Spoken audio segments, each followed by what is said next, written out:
Yes, good morning, students. I hope all are you fine. As you know, we have already completed chapter 1st and 2nd of history. Today we will start the chapter 3rd of history, Delhi Sultan. Second chapter तक हम जितने भी राजवंश और राज्यों के बारे में पढ़ चुके हैं, कावेरी डेल्टा जैसे राज्यों के बारे में, उनमें कहीं पे भी ये मेंशन नहीं किया गया कि दिल्ली एक राजधानी, किसी भी राज्य की राजधानी रह चुकी हो. तो इसके बारे में जो दिल्ली के बारे में जो पता चलता है या दिल्ली को जो इम्पोर्टेंस मिली वो 12th सेंचुरी के आसपास मिली. जब दिल्ली फर्स्ट टाइम कैपिटल बनी तब उस समय तोमारा राजपूत जो थे उनका शासन था. 12th सेंचुरी के मिड में तोमारा जो थे उनको अजमेर के चौहानों ने डिफीट कर दिया था, हरा दिया था युद्ध में. चौहानों के ही शासनकाल में, उनके ही टाइम में, रूलिंग टाइम में दिल्ली एक इम्पोर्टेंट कमर्शियल सेंटर बन गया था. राइट. तो उस समय वहाँ पे जो दिल्ली के एरिया में या दिल्ली के मेन एरिया में जैन लोग जो थे, रिच जैन लोग जो बहुत हेल्दी वेल्दी थे, वो ट्रेडर्स वहाँ पे रहते थे. वो लोग मंदिरों का निर्माण करवाते थे, मंदिरों को कंस्ट्रक्ट करवाते थे और उन्होंने दहलीवाल सिक्के जो थे, कॉइन्स जो थे, उनको भी मिंट करवाया. राइट. उसके बाद 13th सेंचुरी में दिल्ली सल्तनत की स्थापना हुई. दिल्ली फिर राजधानी बन गई, कैपिटल बन गई. जिस एरिया को आज हम दिल्ली के नाम से जानते हैं, एक नेशनल कैपिटल के रूप में हम जानते हैं, अपने इंडिया की कैपिटल के रूप में हम जानते हैं, वहाँ पर इन सुल्तानों ने, इन राजाओं ने छोटे छोटे शहर बनवाए. राइट. उसके बाद ये देखिए उनके बारे में, जिन्हें जनपद भी कहा जाता है, दिल्ली खुना. अब ये आपके सामने ये 3 पेज के ऊपर दिल्ली सुल्तान्स, रूलर्स जिन्होंने दिल्ली के ऊपर राज्य किया, उनके ईयर्स कब शुरू हुए और कब तक उनका राज्य चला, ये उसके बारे में है. अब इनके बारे में हमें जानकारी कैसे मिलेगी, कहाँ से हमें पता चला, तो ये है topic finding out about the Delhi sultans. हालांकि हम इनके बारे में इंस्क्रिप्शंस हैं, कॉइन्स हैं, आर्किटेक्चर है, बहुत सारी ऐसी चीज़ें हैं जो हमें इनके बारे में इंफॉर्मेशंस देते हैं.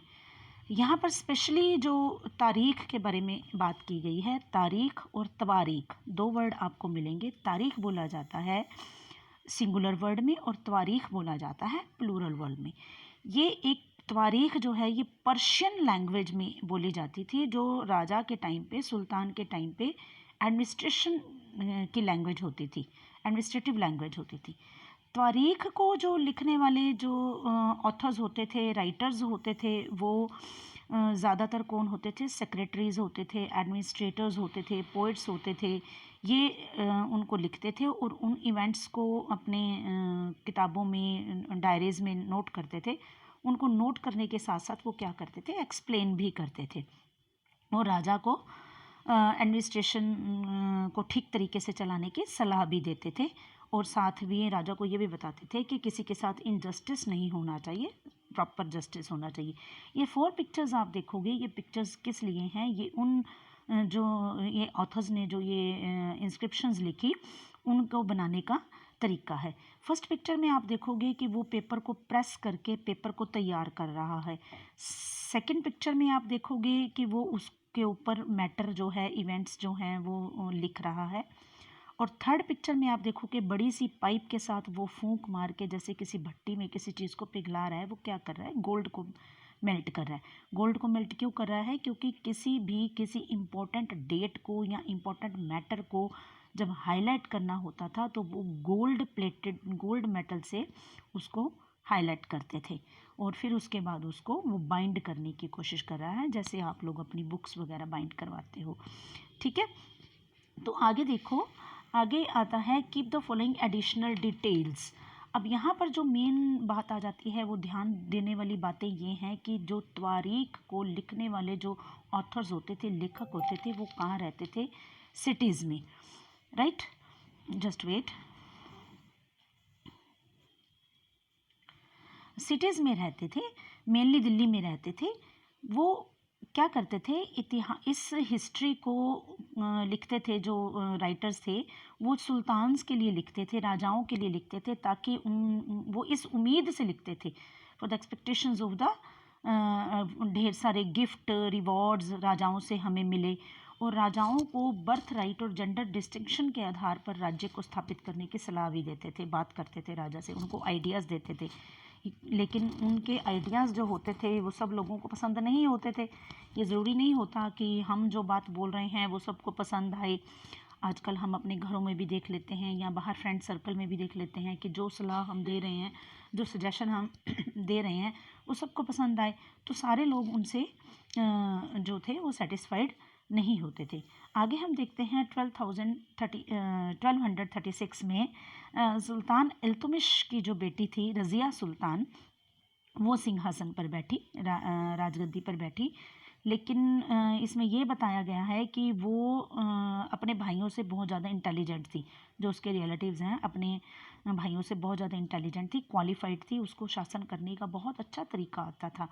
लेकिन उसका राजगद्दी पे बैठना, सिंहासन पर बैठना सबको एक्सेप्टेबल नहीं था, क्योंकि वो ये सोचते थे, उनके नॉबल्स जो थे वो ये सोचते थे कि मेल्स के होते हुए, यानी आदमी के होते हुए औरत जो है वो राजगद्दी पर बैठे, वो सबको पसंद नहीं था। तो क्या था, उन्होंने फिर कुछ ना कुछ मतलब जैसे ये कह लो कि पॉलिटिकल गेम्स खेल खेल के या कुछ भी करके उनको 1240 में उसको सिंहासन से हटा दिया। आगे देखिए, आगे ये मैप है, ये गैरिसन टाउन्स का मैप है, उसको हम देखेंगे। ये आगे आपको हिंटरलैंड और गैरिसन टाउन की ये दो आपको ग्लॉसरी वर्ड्स मिलेंगे। अब क्या होता है, 13th सेंचुरी के garrison towns to empire, 13th century में दिल्ली सुल्तानों का जो शासन था गैरिसन टाउन्स तक ही फैला हुआ था। गैरिसन टाउन किसको कहते हैं, वो एरिया जहाँ पर फोर्टिफाइड एरिया जहाँ पर इनके सोल्जर्स रहते हैं, सिपाही रहते थे, उसको गैरिसन टाउन, यानी जिस एरिया में वो रहते थे वो चारों तरफ से घिरा हुआ होता था एक बड़ी दीवार के साथ। दिल्ली से दूर जो एरिया थे, शायद ही वहाँ पर कभी इन लोगों का जो कंट्रोल कभी रहा हो, किसी एरिया में कंट्रोल रहा हो, यानी कि हिंटरलैंड जिसे कहा जाता है, किसी दूसरे एरिया के भीतरी प्रदेश को जिसको हिंटरलैंड कहा जाता है, उस पर कंट्रोल इनका नाम के बराबर था, नहीं के बराबर था। इसलिए वो उनका क्या था कि वो ट्रिब्यूट के ऊपर, टैक्स के ऊपर डिपेंड रहते थे, और जितना माल उनको लूटपाट से प्लंडरिंग करके प्लंडर फॉर द सप्लाईज से मिलता था उसी के ऊपर डिपेंड रहते थे वो लोग। और फिर उसके बाद देखो कि बंगाल और सिंध का जो एरिया था, गैरिसन टाउन्स का जो कंट्रोलिंग एरिया था, वहाँ पे उनका कंट्रोल करना बहुत ज़्यादा मुश्किल था, बंगाल और सिंध वाले एरिया के गैरिसन टाउन के ऊपर। वो इसलिए नहीं कर पाते थे क्योंकि जब मौसम ख़राब हो जाता था या वहाँ तक पहुँच नहीं पाते थे, तो उस एरिया के साथ और अपने एरिया के साथ इनके कॉन्टैक्ट्स जो थे वो ख़त्म हो जाते थे। अफ़गानिस्तान से आने वाले जो इन्वेडर्स थे, उनसे भी इन लोगों को चुनौतियाँ जो हैं, वो चैलेंज जो हैं वो मिलते रहते थे, क्योंकि वो लोग अटैक करते रहते थे। जो थोड़ी सी भी उन लोगों को पता चलता था कि यहाँ का राजा जो है वो वीक है, कमज़ोर है, उसके पास अच्छी सेना नहीं है, तो वो क्या करते थे, अपना अधिकार जमा लेते थे, उस एरिया को अपने कंट्रोल में कर लेते थे और वहाँ पे अपना झंडा गाड़ लेते थे, कहते हैं ना झंडा लगा देना। इन सारी चीज़ों के होते हुए उनको सब चीज़ों के मुश्किलों का सामना करना पड़ता था। गयासुद्दीन बलबन है, अलाउद्दीन खिलजी है, मोहम्मद तुगलक है, इनके शासनकाल में सल्तनत का एक बेहतर, जिसको कहते हैं, विस्तार हुआ, एक्सपेंडेशन हुई, ठीक है। और आगे जो सल्तनत की जो इंटरनल फ्रंटियर्स में उनके जो कैंपेन्स चलते थे, उन्होंने बहुत सारे कैंपेन्स चलाए, और इन कैंपेन्स के चलते गंगा, यमुना और दोआब वाला एरिया और जंगली एरिया जो था उसको उन लोगों ने क्लियर कर दिया, साफ़ कर दिया, और फिर उन्होंने क्या किया, उस एरिए को एग्रीकल्चर के लिए यूज़ करना शुरू कर दिया या किसानों को देना शुरू कर दिया, किसानों को दे दिया। और व्यापार की, ट्रेड की उन्नति के लिए उन लोगों ने नए नए किले बनाए, नए नए सिटीज़ बनाए, जहाँ पे व्यापार जो है बड़े अच्छे तरीके से चल सके। सेकेंड एक्सपेंशन जो था वो कैसे हुआ कि सल्तनत की जो आउटर जो सीमा थी, एक्सटर्नल फ्रंटियर जो था, उसके ऊपर अलाउद्दीन खिलजी के शासनकाल में जो साउथ इंडिया में जो मिलिट्री कैंपेन्स हुए थे वो स्टार्ट किए थे उन्होंने साउथ इंडिया के में। मोहम्मद तुगलक के टाइम पे ये कैंपेन्स अपनी चरम सीमा पर पहुंच गए थे, पूरे हाई लेवल पे, यानी बार बार अटैक करते थे, कभी किसके ऊपर कभी किसके ऊपर, यानी हर एरिया को वो अपने कंट्रोल में करते चले जा रहे थे।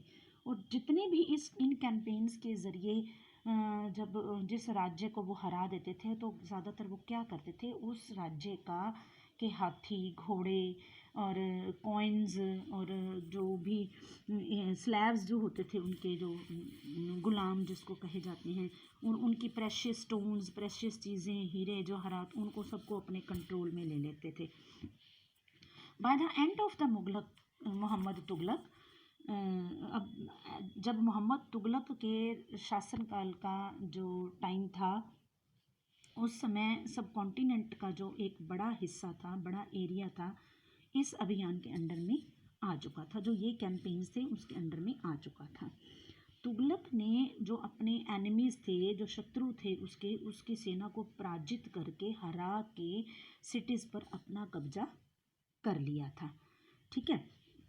सूबेदार जस्टिस का काम करते थे। अब इसके जो सूबेदार होते थे ना, सूबेदार यानी कि जो टैक्स कलेक्ट करने वाले ऑफिशियल्स बोला जाता है उन्हें, वो जस्टिस का काम भी करते थे, यानी लोगों के फैसले करवाना, सुनना, लोगों की प्रॉब्लम्स को सॉर्ट आउट करना, और वो पेजेंट्स से, किसानों से टैक्स को भी कलेक्ट करते थे।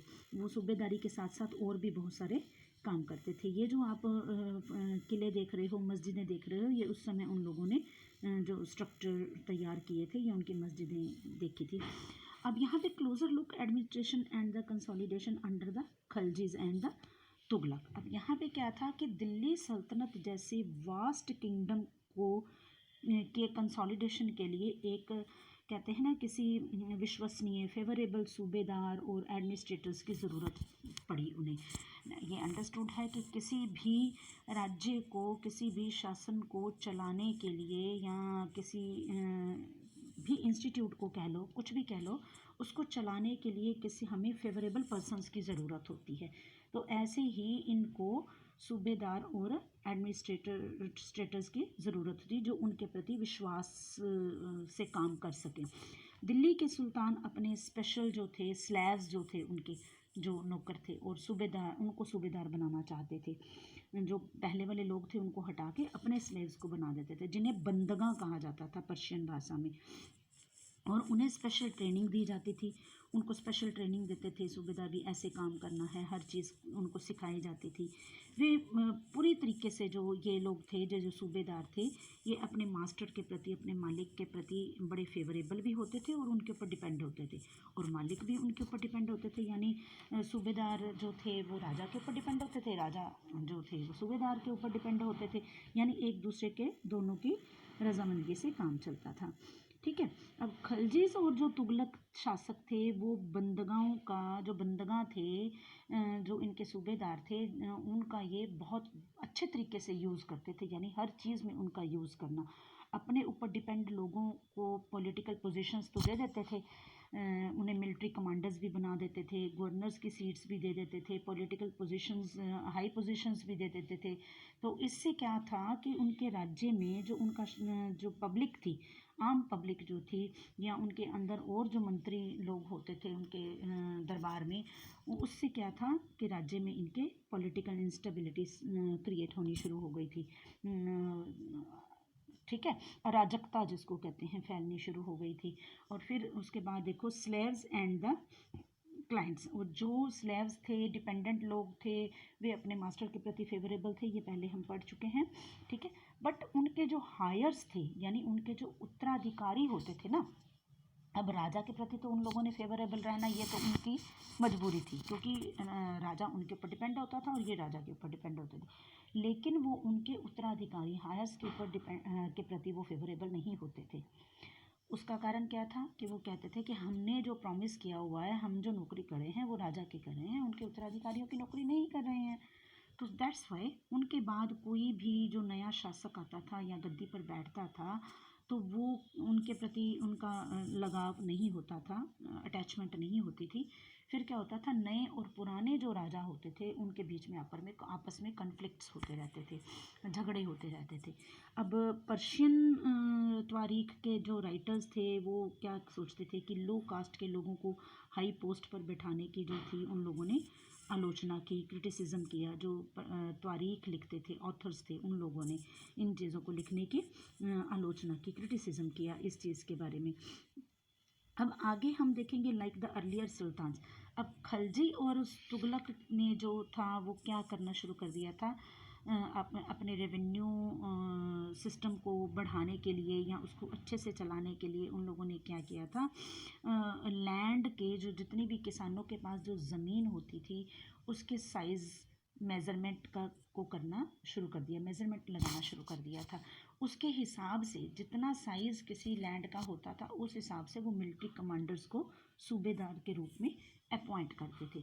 जो मिलिट्री कमांडर्स होते थे उनको सूबेदार के रूप में अपॉइंट कर देते थे। अब उस लैंड यानी उस एरिया को जो मेज़रमेंट किया हुआ है उस मेज़रमेंट एरिया को इक्ता कहा जाता था। अब जो सूबेदार उन्होंने अपॉइंट किया है उसको इक्तादार या मुक्ति कहा जाता था। अब मुक्ति जो थे वो मिलिट्री कैंपेन्स को भी अरेंज करते थे, क्यों मिलिट्री कमांडर्स को उन लोगों ने सूबेदार बनाया ना, तो मिलिट्री कैंपेन्स भी अरेंज करते थे, लॉ एंड ऑर्डर को भी बना के रखते थे। अपने एरिया से वो जितनी भी उनके सैलरी का होता था ना हिसाब किताब, वो रेवेन्यू के रूप में जो कलेक्ट करते थे उसी रेवेन्यू को, कलेक्टेड अमाउंट को वो सोल्जर्स की सैलरी के रूप में यूज़ करते थे। जितना टैक्स यानी कि जितना टैक्स उनके पास कर इकट्ठा होता था उसको क्या करते थे, अपने सिपाहियों को सैलरी दे देते थे कैश के रूप में, कैश के रूप में सैलरी देते थे। ये नहीं कोई उस समय कोई अकाउंट वगैरह चलते थे, ठीक है। अब इनकी ये जो जॉब्स होती थी ये हेरिडेटरी नहीं होती थी, ट्रांसफरेबल होती थी। ये नहीं कि वंशानुगत चली आ रही है, पहले दादा बैठा है, फिर पिता बैठा है, फिर उसका बेटा बैठेगा, फिर उसका बेटा बैठेगा, ऐसा नहीं होता था, ट्रांसफरेबल होती थी। अब खिलजी और तुगलक के शासनकाल में जो जॉब करने वाले, जो नौकरी करने वाले, जो बहुत सारे जो लोग होते थे उनको, इन्हीं लोगों को क्या होता था, बहुत हार्ड रूल्स एंड रेगुलेशंस को फॉलो करना पड़ता था, बड़े सख्त नियमों का पालन करना पड़ता था। मुक्ति सारे टैक्स का हिसाब रिटर्न में रखते थे। जो ये इक्तादार होते थे, मुक्ति और इक्तादार इज़ द सेम थिंग, वो क्या करते थे, जितना भी टैक्स इकट्ठा होता था, ज़मीन की मेजरमेंट है, सारा उनका हिसाब किताब रिटर्न में रखते होते थे। खलजी के शासनकाल में क्या हुआ था कि लैंड रेवेन्यू को फिक्स कर दिया गया और उसकी कलेक्शन का जो काम था अब उसने क्या किया, अपने हाथ में ले लिया, अपने अंडर ले लिया। और जो लोकल सामंत जो टैक्स इकट्ठा करते थे, सामंतों को भी टैक्स कलेक्टर ही बोला जाता था, जो लोकल सामंत थे उन से भी अपना ये जो टैक्स कलेक्ट करने का राइट था ना वो ले लिया और अपने अंडर कर लिया इस काम को। लेकिन सामंतों को भी उसने ये बोल दिया कि आप भी टैक्स दोगे, उन्हें भी टैक्स देने के लिए बोला गया। लैंड की मेज़रमेंट का जो खास ध्यान रखा जाता था, तो उसके हिसाब से इन लोगों ने क्या किया, टैक्स को 3 भागों में बांट दिया, यानी 3 प्रकार के टैक्स कर दिए। फर्स्ट इज़ दिस, ये नीचे देखो 3 टाइप्स ऑफ टैक्स। फर्स्ट है कल्टीवेशन टैक्स, जिसको खारज कहा जाता था। खारज का मतलब है, कल्टीवेशन टैक्स का मतलब है कि जितनी भी फसल या जो भी किसान जो है वो प्रोड्यूस करेगा उसका 50% राजा को जाएगा टैक्स के रूप में। Second number is cattle tax और third number is on the houses. Houses के टैक्स तो आज भी दिए जाते हैं, ये तो चलते आ रहे हैं, ज़मीन का, लैंड का, जो भी जिसके पास मान है वो हर तरह के टैक्स जो हैं वो चलते रहते हैं, ठीक है। इसके बाद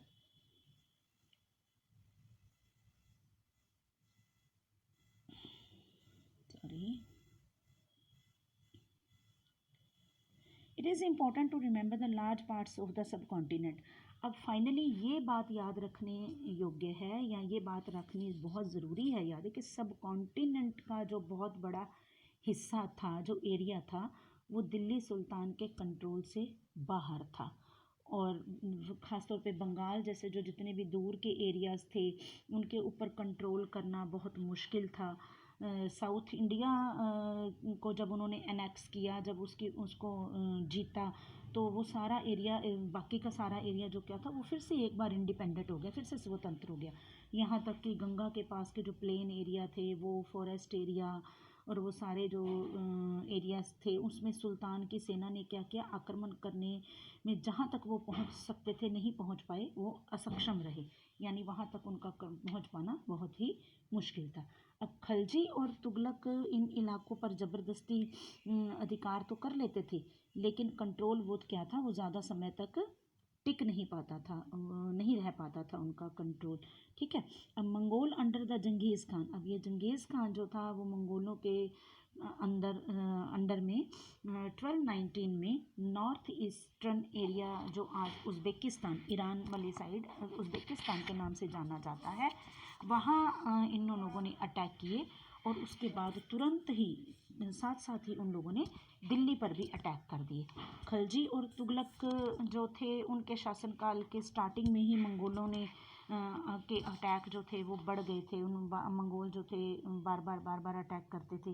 फिर इन दोनों ने एक बड़ी सेना, खलजी और तुगलक ने मिल के एक बड़ी सेना, जो जैसे कहते हैं ना स्थानीय सेना, लोकल सेना, एक तैयार की।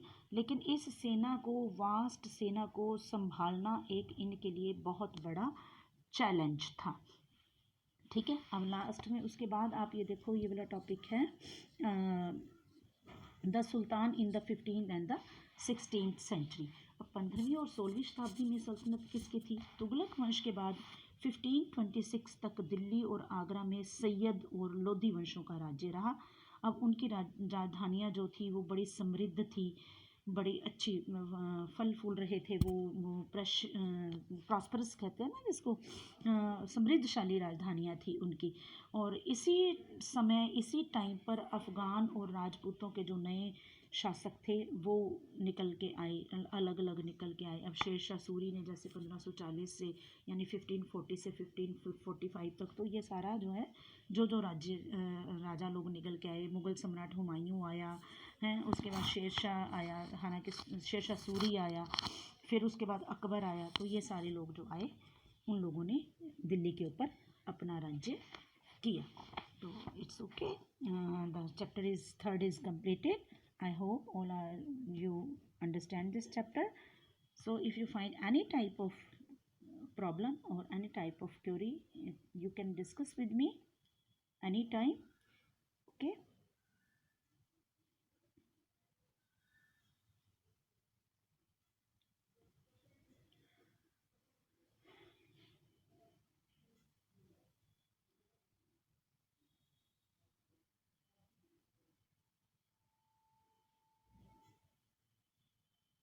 Good morning, students.